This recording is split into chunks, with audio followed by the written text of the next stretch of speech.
같이 사도신경 하심으로 신앙을 고백합니다. 전능하사 천지를 만드신 하나님 아버지를 내가 믿사오며 그 외아들 우리 주 예수 그리스도를 믿사오니 이는 성령으로 잉태하사 동정녀 마리아에게 나시고 본디오 빌라도에게 고난을 받으사 십자가에 못 박혀 죽으시고 장사한 지 사흘 만에 죽은 자 가운데서 다시 살아나시며 하늘에 오르사 전능하신 하나님 우편에 앉아 계시다가 저리로서 산 자와 죽은 자를 심판하러 오시리라. 성령을 믿사오며 거룩한 공예와 성도가 서로 교통하는 것과 죄를 사하여 주시는 것과 몸이 다시 사는 것과 영원히 사는 것을 믿사옵나이다. 아멘. 우리 다 같이 찬송 부를 때 찬송 258장을 다 같이 찬송 드립니다. 샘물과 같은 보혈은 찬송합니다. 샘물과 같은 보혈은 주님의 피로다. 보혈의 죄를 씻으면 정하게 되겠네. 정하게 되겠네. 정하게 되겠네. 보혈의 죄를 씻으면 정하게 되겠네. 저도 회개하고서 보혈에 씻었네. 저도 같은 이 몸도 죄 씻기 원하네. 죄 씻기 원하네. 죄 씻기 원하네. 저도 같은 이 몸도 죄 씻기 원하네. 죄속함 받은 백성은 영생을 얻겠네. 샘 솟듯 하는 피권세 한없이 크도다. 한없이 크도다. 한없이 크도다. 샘 솟듯 하는 피권세 한없이 크도다. 날 정케 하신 피 보니 그 사랑 한없네. 살 동안 받는 사랑을 늘 찬송하겠네. 늘 찬송하겠네. 늘 찬송하겠네. 살 동안 받는 사랑을 늘 찬송하겠네. 이후에 천국 올라가 더 좋은 노래로 날 구속하신 은혜를 늘 찬송하겠네. 늘 찬송하겠네. 늘 찬송하겠네.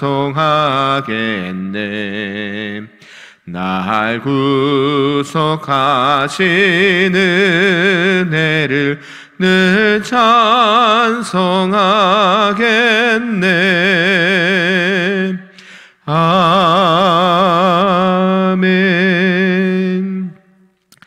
오늘 하나님의 말씀은 출애굽기 1장 말씀입니다.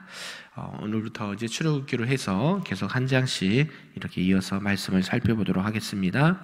출애굽기 1장입니다. 구약 81쪽에 나와 있습니다. 우리 한 절씩 교독하고 마지막 끝절은 함께 읽도록 하겠습니다. 야곱과 함께 각각 자기 가족을 데리고 애굽에 이른 이스라엘 아들들의 이름은 이러하니 르벤과 시므온과 레위와 유다와 이사갈과 스불론과 베냐민과 단과 납달리와 갓과 아세리요. 야곱의 헐에서 나온 사람이 모두 70이요 요셉은 애굽에 있었더라. 요셉과 그의 모든 형제와 그 시대의 사람은 다 죽었고 이스라엘 자손은 생육하고 불어나 번성하고 매우 강하여 온 땅에 가득하게 되었더라. 요셉을 알지 못하는 새 왕이 일어나 애굽을 다스리더니 그가 그 백성에게 이르되 이 백성 이스라엘 자손이 우리보다 많고 강하도다. 자, 우리가 그들에게 대하여 지혜롭게 하자. 두렵건대 그들이 더 많게 되면 전쟁이 일어날 때에 우리 대적과 합하여 우리와 싸우고 이 땅에서 나갈까 하노라 하고 감독들을 그들 위에 세우고 그들에게 무거운 짐을 지워 괴롭게 하여 그들에게 바로를 위하여 국고성 비돔과 람셋을 건축하게 하니라. 그러나 학대를 받을수록 더욱 번성하여 퍼져가니 애굽 사람이 이스라엘 자손으로 말미암아 근심하여 이스라엘 자손에게 일을 엄하게 시켜 어려운 노동으로 그들의 생활을 괴롭게 하니 곧 흙 이기기와 벽돌 굽기와 농사의 여러 가지 일이라. 그 시키는 일이 모두 엄하였더라. 애굽 왕이 히브리 산파 십브라라 하는 사람과 부하라 하는 사람에게 말하여 이르되 너희는 히브리 여인을 위하여 해산을 도울 때에 그 자리를 살펴서 아들이거든 그를 죽이고 딸이거든 살려두라. 그러나 산파들이 하나님을 두려워하여 애굽 왕의 명령을 어기고 남자 아기들을 살린지라. 애굽 왕이 산파를 불러 그들에게 이르되 너희가 어찌하여 이같이 남자 아기들을 살렸느냐. 산파가 바로에게 대답하되 히브리 여인은 애굽 여인과 같이 아니하고 건장하여 산파가 그들에게 이르기 전에 해산하였더이다 하매 하나님이 그 산파들에게 은혜를 베푸시니 그 백성은 번성하고 매우 강해지니라. 그 산파들은 하나님을 경외하였으므로 하나님이 그들의 집안을 흥왕하게 하신지라. 같이 있습니다. 그러므로 바로가 그의 모든 백성에게 명령하여 이르되 아들이 태어나거든 너희는 그를 나일강에 던지고 딸이거든 살려두라 하였더라. 아멘. 할렐루야. 오늘 새벽에도 하나님의 크신 은혜와 또 기도의 응답이 있는 복된 시간 되기를 우리 주님의 이름으로 축복합니다. 네, 오늘부터는 이렇게 출애굽기부터 해서 매일 한 장씩 읽고 또 하나님 말씀을 듣고 기도하는 시간을 갖도록 하겠습니다. 대충 해보니까 약 3년이 걸립니다. 예, 성경 한 장씩 쭉 이렇게 매일 새벽 기도를 하면 특별한 절기나 행사 때 빼고는 이렇게 매일 한 장씩 읽으면 3년이 걸리더라고요. 그래서 우리가 매일 또 따로 성경 읽는 시간도 있지만 이렇게 새벽에 통해서 하나님 말씀을 하루에 한 장씩 읽는다 생각하시고 이렇게 은혜를 받았으면 좋겠습니다. 네, 우리가 잘 알듯이 성경 맨 앞에 보면 이 창세기부터 시작하죠. 이제 그 창세기에 앞서서 족장을 중심으로 전개되었던 이 창세기 말씀이 끝나고 이제 본격적으로 이스라엘 민족을 중심으로 한 하나님의 구속사적인 역사가 또 말씀이 기록되고 있습니다. 함께 읽은 이 출애굽기 1장은요, 애굽에 정착한 이스라엘 민족이 하나님의 보호하심으로 번성해가는 모습을 기록하고 있습니다. 약 400년 동안 애굽에서 살아온 이스라엘 백성들에게 이제 새로운 환경이 놓여지게 됐고 새롭게 생각지 않는 시련에 맞닥뜨리게 된다라는 것이죠. 말씀해 보니까 요셉을 알지 못하는 새로운 왕이 일어나서 이스라엘의 번성함을 보고 두려워하게 되었고 심한 노역으로 이제 핍박하기 시작했다라고 말씀합니다. 그래서 1절에서 14절까지 보면 당시에 새로운 바로왕은 이스라엘 후손들의 이 왕성한 번식과 또 그들의 번영으로 인해 자국에 대한 잠재적인 위협을 느끼는 말씀이 기록되어 있고요. 또 15절에서 22절까지는 마침내 이제 산파들을 시켜서 이스라엘에 태어나는 남자아이를 다 죽이도록 하였습니다. 그러나 당시에 하나님을 경외하고 두려워하는 산파들에 의해서 이스라엘의 남자아이들은 구원받고 더욱 번성해 갔다라는 말씀이죠. 이스라엘의 이 족속의 번성과 이런 번영은 하나님의 약속이고 또 하나님의 약속의 말씀의 성취이었습니다. 그래서 이 새로운 바로왕의 이런 이스라엘의 말살 정책은 그의 뜻대로 되지 않았다라는 것을 오늘 알 수가 있는 것이죠. 그리고 또 이 출애굽기 1장에 보면 애굽에 살고 있는 이스라엘의 백성들의 생활을 말씀해 주고 있습니다. 애굽에 이른 야곱의 12아들이 이제 애굽에 그 정착하는 과정 속에서 하나님의 축복으로 말미암아 이스라엘 백성이 심히 강대해졌다라고 말씀하고 있습니다. 이 강대함은 그저 그들 스스로 안에서 끝난 것이 아니라 애굽 백성이 볼 때도 큰 위협이 될 정도로 느꼈다라는 것이죠. 이 애굽 백성들이 느끼는 두려움으로 인해서 이스라엘 백성들은 생각지도 않게 심한 억압을 받게 되고 그로 인해서 매우 비참하고 또 처참한 삶을 살게 된다라는 것을 기록하고 있습니다. 오늘 이 본문의 말씀을 가지고 오늘 몇 가지로 좀 살펴보고자 하는 것이죠. 그 첫 번째가 바로 애굽에 있는 이스라엘 아들들이라는 말씀입니다. 우리 본문 1절에서 5절까지 말씀을 다시 한번 읽어보겠습니다. 시작. 야곱과 함께 각각 자기 가족을 데리고 애굽에 이른 이스라엘 아들들의 이름은 이러하니 르우벤과 시므온과 레이와 유다와 이사갈과 스불론과 베냐민과 단과 납달리와 각각 아셀이요 야곱의 허리에서 나온 사람이 모두 70이요 요셉은 애굽에 있었더라. 아멘. 하나님은 이 애굽에서 야곱의 자손들을 축복하셨고 그의 섭리하심 따라 보호하셔서 매우 큰 백성이 되게 하셨습니다. 이 출애굽기 1장에서는 요셉 당시에 애굽에 들어간 남자의 수가 70명이었다라고 기록을 하고 있죠. 그리고 이 야곱의 12아들들을 순서대로 열거하고 있습니다. 그래서 이것을 볼 때에 이게 왜 중요하냐 봤더니 이 구절이 바로 앞에 창세기의 마지막 장에 기술된 그 족장 시대와 이제 출애굽 사건을 잇는 다리 역할을 한다는 것을 볼 수가 있는 것이죠.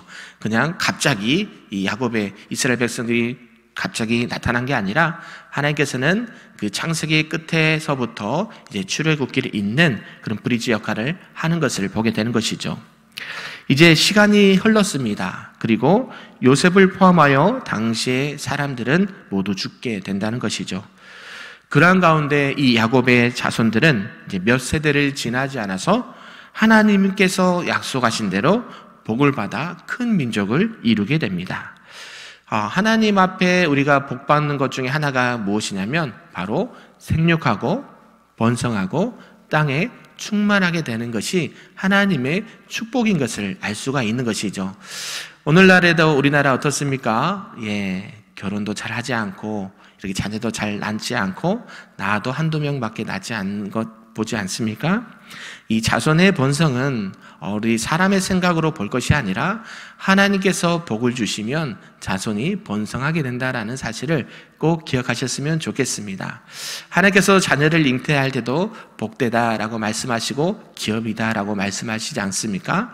많은 자손들을 통해서 하나님께서는 그들을 통해서 또 하나님의 역사를 써내려 가신다는 사실을 기억하면서 우리 사랑하는 주변에 젊은 청년들이나 자녀들이 있다면 꼭 결혼을 하고 또 많은 자손을 낳아서 하나님의 큰 복을 받고 누리는 우리 모두와 이 나라 민족이 되기를 소망합니다. 이제 성경에 보니까 여자아이를 빼고 어른 남자만 60만 명이 출애굽을 했다라고 기록을 하고 있습니다. 그러니까 당시에 이스라엘 전체 인구가 약 200만은 넘은 것으로 보고 있습니다. 왜요? 남자만 60만 명이니까 4인 가족으로 했을 때 240만 명이죠. 그래서 이것을 볼 때에 약 200만이 넘는 그런 민족이 되었다는 것입니다. 출발은 몇 명이었습니까? 70명. 네, 70명에서 단 이 몇 세대 안에 200만이 넘었다는 것은 엄청난 일이라는 것이죠. 우리가 전쟁을 통해서 그죠? 어려움을 당하고 이렇게 많은 자녀들을 낳을 때 우리 국가에서는 어땠습니까? 네, 이렇게 출산을 억제하는 정책을 펴지 않았습니까? 그때 우리가 주일학교나 이렇게 예전에 과거를 볼 때 한 반에 학교도 마찬가지고요. 한 반에 70명, 80명 주간반, 야간반 해서 매우 많은 학생들이 있지 않았습니까? 그게 불과 몇 년 전인가요? 얼마 되지 않았습니다. 100년도 안 됐어요. 그런데 이 70명이 약 몇 세대 안에 60만 명 또 200만 명 이상의 민족이 되었다는 것은 어마어마한 사건이 되었다는 것이죠. 이것을 볼 때에 우리는 하나님께서는 아브라함과 한 약속을 반드시 지키셨고 또 성취하게 하셨다라는 것을 보게 되는 것이죠.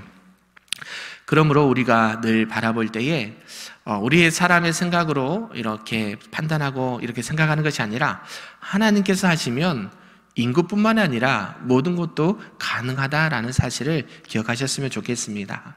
그래서 하나님께서 한번 하신 약속의 말씀은 어떻게 됩니까? 반드시 이루어지고 성취된다.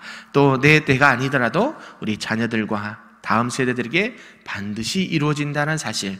왜 그럴까요? 우리 하나님은 과거의 하나님이 아니라고 말씀드렸죠? 항상 현재의 하나님이세요. 어제도 계시고 오늘도 계시고 장래도 계신 하나님이 동일하신 분. 그래서 하나님의 약속의 말씀은 그대로 이루어진다는 말씀. 우리는 시간과 공간의 제약을 받고 있지만 하나님은 그런 분이 아니세요. 그래서 하나님께서 말씀하시면 그 약속의 말씀이 그 한날처럼 이루어진다는 것을 기억하면서 하나님 우리에게도 약속의 말씀을 주셨는데 그 약속의 말씀이 우리 교회와 가정과 나라 가운데 그대로 이루어지는 역사가 이루어질 줄로 믿습니다라고 고백하는 저와 여러분 되길 소망합니다. 우리가 이렇게 주기도문에서도 이렇게 기도를 하지 않습니까? 하나님의 뜻이 하늘에서 이루어진 것 같이 어디서도요?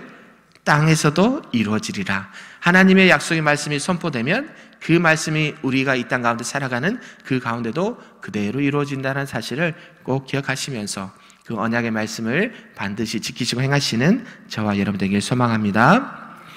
두 번째는 요셉을 알지 못하는 새 왕이 일어났다라고 말합니다. 요셉을 알지 못하는 이 새로운 바로 왕이 이제 애굽을 다스리게 되었습니다. 바로의 정체를 정확하게 확실하게 알지는 못하지만 이렇게 교회사적으로 보면 아멘호텝 1세나 아니면 투트모스 1세일 가능성이 높다라고 합니다. 그때 당시에 왕은 이 힉소스 왕과 또 이스라엘을 포함한 모든 셈족들을 경계했다라고 해요. 특히 이 이스라엘 백성들의 번성함을 보면서 경계했던 것을 알 수가 있는 것이죠. 이 성경의 말씀은 역사적 사실일까요? 아닐까요? 사실입니다. 그래서 성경 말씀에 기록되지 않는 그 다른 고대사나 이런 성경적인 역사를 볼 때에 그러한 사실이 있었다는 증거가 매우 많이 있는 것이죠. 이러한 가운데 이 당시에 바로의 왕의 걱정이 두 가지가 있었습니다. 하나는 이스라엘 백성이 정말 놀랄 정도로 많아졌다는 것이고, 하나는 전쟁이 일어날 때에 이스라엘 백성들이 그들의 대적과 손을 잡지 않을까 하는 두려움이 있었다는 것이죠. 이러한 이유로 인해서 새 왕은 이스라엘에 대하여 힘든 노역을 부과합니다. 이스라엘 백성의 증가를 억제하기 위해서 정책을 폈고 또 노동력을 착취하면서 이스라엘 백성들을 괴롭히기 시작했던 것입니다. 이 바로 왕은 감독들을 세워서 이스라엘 백성들을 수시로 감시하였고 또 바로를 위하여 국고성 비돔과 라암셋을 건축하게 합니다. 그래서 이스라엘 백성들은 강제 노동으로 인해서 매우 힘들고 괴로운 삶을 당하게 된다는 것이죠. 그런데 또 살펴볼 것은 애굽인들의 학대가 갈수록 강해지고 더 커질수록 더 이스라엘 백성들이 어떻게 될까요? 위축돼야 되고 더 규모가 작아져야 되고 더 이렇게 하나님께서 그들에게 벌을 주지 않았을까라는 생각으로 이렇게 더 어려움을 당하게 된다는 것을 보게 되는데, 그것이 아니라 애굽 사람들이 이스라엘 백성들을 억압하고 힘든 노역을 하고 괴롭게 하면 할수록 이스라엘 백성들은 어떻게 됐을까요? 가면 갈수록 더 번성하게 됐다는 것이에요. 참 희한하죠. 네, 예전에는 먹을 것도 부족하고 입을 것도 부족하고 쓸 것도 부족했는데 어땠습니까? 한 집안에 자녀들이 많이 있었잖아요. 안 그랬는가요? 네, 보통 몇 남매, 5남매 이상, 7남매, 8남매, 12명도 있다는 말씀도 들었는데 지금은 한두 명이지 않습니까? 어려우면 자녀들이 없어야 되는데 힘들면 자녀 낳을 생각을 못 하는데요. 어때요? 하나님께서는 그들에게 복을 주셔서 더욱 번성케 하셨다는 것이에요. 이 말을 저도 들었습니다. 언제요? 저희 자녀들이 낳을 때. 저희 둘째가, 아니, 먹을 것도 있고, 없고, 입을 것도 없는데, 맨날 이렇게 동생들만 낳으면 되겠냐고. 그때가, 왜냐하면 둘째와 셋째가 이렇게 터울이 길었거든요. 10년 이상 차이가 나니까, 자기가 10년 동안 막내 역할을 했는데, 이제, 아버지가 학교 가면서 경제적으로 도움이 안 되는데, 동생은 낳고, 또 좀 지나니까 막내가 태어나니까, 자기들에게 필요도 채워주지 못하면서 동생만 낳는다고 그런 얘기를 했거든요. 아마 이스라엘 백성도 그렇지 않았을까요? 네, 정말 먹을 것도 없고 힘들고 그런 가운데 자고 일어나면 네, 배가 나와니까 그런다는 것이죠. 하나님께서는 어렵다고 해서 하나님의 약속의 말씀이 안 이루어진 것이 아니다라는 것이에요. 그만큼 하나님께서는 어려우면 어려울수록 더욱더 하나님의 뜻을 이루어 가신다는 것을 보게 되고, 그러면 그럴수록 하나님의 뜻은 반드시 이루어진다는 사실을 꼭 기억하셨으면 좋겠습니다. 그러한 가운데 세 번째로 볼 것이 이제 애굽 왕의 더 심한 정책이라는 것이죠. 바로 아이들, 영아들을 살해하라라는 명령을 내립니다. 노역 부가의 이 성과가 이제 미흡하게 되자 바로는 거기서 멈추지 않고 더 공격적으로 이렇게 정책을 펼칩니다. 남자 아이가 태어나면 죽이고 여자아이는 살려두라라는 잔인한 명령을 내리죠. 그런데 이 명령은 분만을 그때 당시에 돕는 산파들에게 그대로 전해졌습니다. 왕의 명령이니까 어떻게 해야 됐을까요? 지켜야 되죠. 왕의 명령을 어기는 것은 곧 죽음이죠. 이스라엘 인구를 생각해 볼 때 아마 산파가 2명만 있지는 않았을 겁니다. 왜요? 수시로 조금만 돌아가면 또 저기 아이 난다 저기 아이 난다 했기 때문에 십브라라 또 부하만 있는 것이 아니라 아마 이 두 사람은 산파의 대표 아니면 또 그런 수장이었던 것 같습니다. 이 두 여인들이 왕의 명령을 들었을 때에 어떤 마음이었을까요? 늘 갈등했을 것 같습니다. 왕의 명령을 따르자니 내가 위협을 당할 것 같고, 또 이 아이를 살해해서 없애려고 하니 누가 두려웠을까요? 하나님의 말씀이 두려웠습니다. 그래서 경외했다라고 그래요. 이 하나님을 경외했다는 것은 두렵고 떨림으로 하나님을 바라본다는 것입니다. 우리가 요즘에 좀 놓치고 있는 것이 이런 하나님을 경외함이 아닐까 생각하는 것이에요. 우리가 또 포괄적 차별금지법을 반대한다라고 계속 목소리를 내고 있는데 세상은 어떻습니까? 하나님을 생각하지 않아요. 하나님을 경외하거나 하나님을 두려워하지 않아요. 하나님의 말씀을 가볍게 여겨요. 하나님께서는 반드시 그것이 죄다라고 말하고 있음에도 불구하고 사람들은 아니다, 내 생각대로 내 경험대로 이 흘러가는 세상의 사상과 철학대로 살아야 된다라고 자기 소견에 옳은 대로 행하는 것을 보게 되죠. 그러나 이 십브라와 부라는 어땠습니까? 부하는 사람의 법, 그 왕의 명령보다 하나님의 말씀을 더 경외하고 그 말씀대로 순종하는 것을 보게 되죠. 그래서 하나님께서 지혜를 주십니다. 어떻게 해요? 이제 왕이 물어서 따져봅니다. 왜 너희는 이 히브리 이 사람들의 아이를 살려두느냐라고 했더니 지혜롭게 말하죠. 이 히브리 여인들은 매우 건강해서 우리가 이렇게 출산을 돌려고 도착하기 전에 이미 출산해 버렸습니다. 그러니까 어찌할 수 없었습니다 라고 말을 하죠. 이것도 하나님께서 주신 지혜가 아니었나 생각을 해봅니다. 우리가 세상을 살아가면서 충돌되는 게 항상 있습니다. 하나님의 말씀을 따를 것이냐, 세상의 기준을 따를 것이냐, 하나님의 말씀을 따르자냐, 아니면 내 생각대로 경험대로 할 것이냐, 이게 충돌할 때가 있는데요. 쉬운 방법 하나 설명해 드리겠습니다. 그런 어려움과 선택의 갈등에 있을 때는 무조건 하나님의 법을 따르시기를 축복합니다. 네, 그것을 따르면 어때요? 어려움을 당할 수 있고요. 핍박을 당할 수도 있고, 경제적 손실을 입을 수도 있고, 건강을 잃을 수도 있고, 생명의 위협을 당할 수도 있습니다. 성경이 그것을 말씀하고 있죠. 그래서 우리가 그러할 때에 어떠한 것을 따라가야 되냐면, 사람의 말보다, 세상의 법보다 하나님의 말씀을 따라가는 것이 내가 사는 길이고, 또 우리 가정과 교회와 국가가 사는 길임을 믿습니다. 그래서 이러한 어려움 당한 상황 가운데서도 하나님을 경외함으로, 하나님의 말씀을 지켜 행함으로 말미암아 그들의 가정이 복을 받아서 번성하게 되었다라고 성경은 말씀하고 있습니다. 사랑하는 성도 여러분, 말씀을 정리하고자 합니다.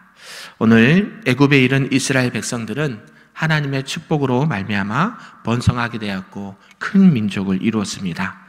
그래서 애굽의 바로가 두려워할 만큼 큰 힘을 갖게 되었죠.